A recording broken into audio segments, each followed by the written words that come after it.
Alright, hello guys, how's it going? In today's video, we're going to be talking about our ongoing major storm in the United States. We've been having some severe weather, some freezing rain, and even some snowfall, alongside a lot of rainfall as well. We're going to have a second storm that is very similar to that one coming up over the next couple of days as we approach the weekend. And then after that, we're going to get into a big major pattern switch where we're actually going to see a nor'easter pattern potentially return, where now there might even be two nor'easters. We need to talk about all of these things within this video.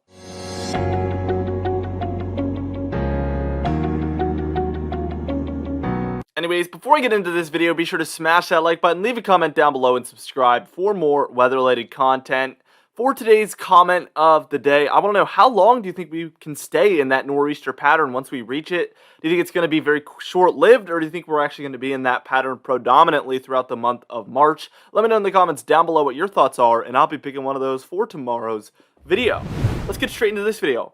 And first things first, we can see that a ton of stuff is going on over the United States at this point. We have this severe weather that is ongoing, these thunderstorms and severe weather, obviously, that are going on around this region. We have a ton of snowfall throughout all of these regions here. And then we have rainfall along the western seaboard there.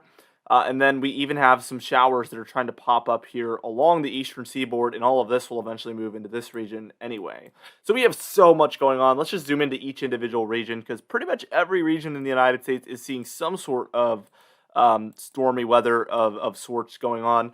First things first, in the northwest, we do have some showers. These are pretty minor, but we do see some of these moving along the coast. We also see some snow showers around this region that are lingering in there. Maybe bringing some accumulations just because they are lasting so long and not really moving. Now, as we move down to the southwest, you can see it's basically the same as the northwest. We see this moving really down the coast. A lot of the snowfall is actually moving kind of like this, and it's staying in place for the most part. Again, a lot of these regions might be seeing some accumulation based on the fact that this snowfall is really just sticking around. It's not moving out of the regions that it's in, especially here, as you can see, for these two particular regions here, there, and then over Colorado there in the Rockies as well. We're seeing this snowfall. It looks like it's moving, but it's kind of just redeveloping behind itself. So we're seeing prolonged periods of snowfall that might lead towards a lot of accumulation in some of these regions. Now, as we move up to the north central United States, as the north of the severe weather, we can see there is some snowfall moving through like this, also up Michigan like this. So we see multiple areas of some snowfall going on throughout these regions. And this is leading towards quite a bit of snowfall and possibly accumulation, especially in these regions in here, where we're seeing these heavier pockets of snowfall really stick around, to say the least. Now, let's move predominantly to where a lot of this severe weather has been occurring.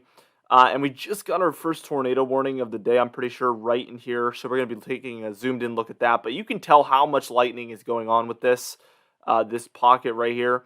And as we see these storms, basically there's a front somewhere in here, just like this, from the time I'm making this video. And this is going to generally move down into this region. And as it does, we're going to see more severe weather develop here out ahead of that front as we get to the warmer portion of today. It is sure we're going to be warm for this time of year, I'll say that. Now, we do have this area of thunderstorms and showers out ahead of it, and that's what's basically going to eat away that severe weather potential out ahead of it. This is generally going to head towards the eastern seaboard as we approach tomorrow and later today, so we expect some rainfall to be occurring eventually with this whole area of rainfall that's going on. And possibly some folks' first thunderstorms, I'm sure, of the year. A lot of these regions have seen their first lightning and thunder with this pocket of rainfall. So let me know if you've had your first thunderstorm of the year with this event, because I'd be curious to hear about it. Now, one of the quieter regions here is the northeast, where we do have some snowfall along northern Maine. There's some rainfall offshore, but for the most part, it's quieter there than a majority of the country, as you can tell. And then also the southeast, basically only north of this line are we really dealing with anything. If you're south of that line, it's actually pretty high and dry. So pretty nice for this entire region here. Now, what we're going to do is we're going to move on, and we're going to talk about the modeled guidance. All right, now here we are taking a look at our modeled guidance, and as you can see, it looks so busy here because it really is. We have so much going on. Let's just go ahead and continue this on, and we see that this storm really develops up here. We see this become a major snowstorm up for this region, and then we see this front developing underneath. And really, what's going on here is our low pressure system is here. talked about this multiple times. The warm front's up here, and then the cold front's lingering behind. So we're seeing warm air shove its way up the east coast here, and then this cold air is trying to move in behind it. And this is what causes a lot of these stormy conditions in the spring.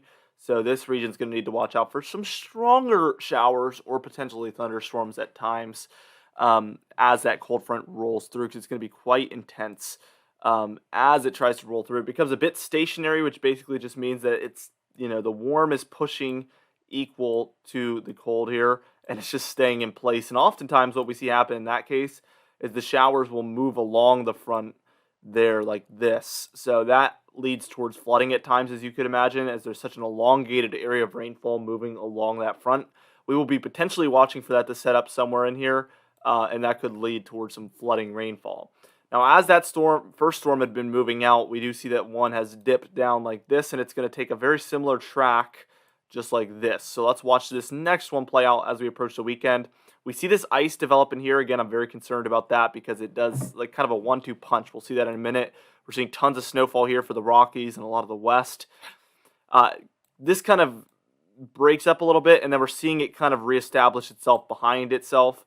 And then we see more of that freezing rain for the same exact region. So this could be a very major ice storm, very unique setup, seeing it kind of do that 1-2 punch. And that is quite concerning to me at this point. That's not what you want to see. Now this one is a weaker low pressure system, but we do see some low pressure in here. A warm front trying to set up like this, and then the cold front lingering behind just like this. So again, same exact pattern, and then the cold air is shoving its way behind it. We have a warm sector in here. As these showers move through, they could be quite intense again, like I said. Although on this storm, I forgot, they break up eventually, as that cold air still can't fully establish itself down here. Also notice we have a snowstorm expected for the Northeast. We also need to talk about that. Also some freezing rain here for the mid-Atlantic regions as well. So there's so much going on. And then we get into that nor'easter pattern. But before we talk about that, I want to talk about just our total snowfall and stuff. So here's the total snowfall. As you can see, a lot of the mountainous regions, we were expecting major snowfall. But the two areas where we're expecting kind of a flatland major snowstorms is in two separate ones. Snowstorm number 1 here, which is over the upper Midwest, and then snowstorm number 2 here, where we're expecting snowfall over the Northeast. So again, 2 right there, 1 right here underneath it. So we expect a little bit of a difference in the track, as storm number 1 will probably move in like this. Storm number 2 will probably move in very similarly, except it's going to track more south of everything and bring that snowfall there. Probably not that far south, actually. So both will take a very similar track, though. Now, if you're anywhere in the grays, we expect a dusting. If anything, blues will be 2 to 6 inches of snowfall. Purples will be 6 to 10.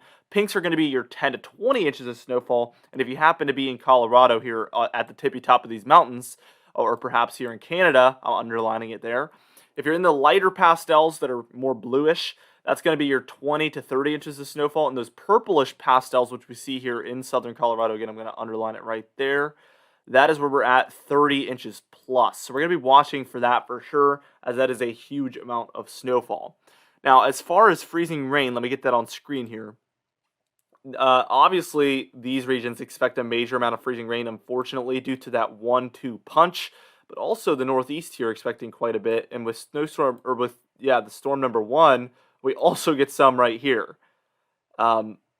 Very interesting. So it's going to come in this order. 1 right here, 2 right here, and then 3 right here, right above it. So that's the order in which things are really going to hit. Now, if you're in this lightest shade, which is the very, very bright pink, that is basically going to be a glaze. If anything, you don't need to be too concerned, although this can be very, very off. So for now, just be cautious, but this is a good sign as of now.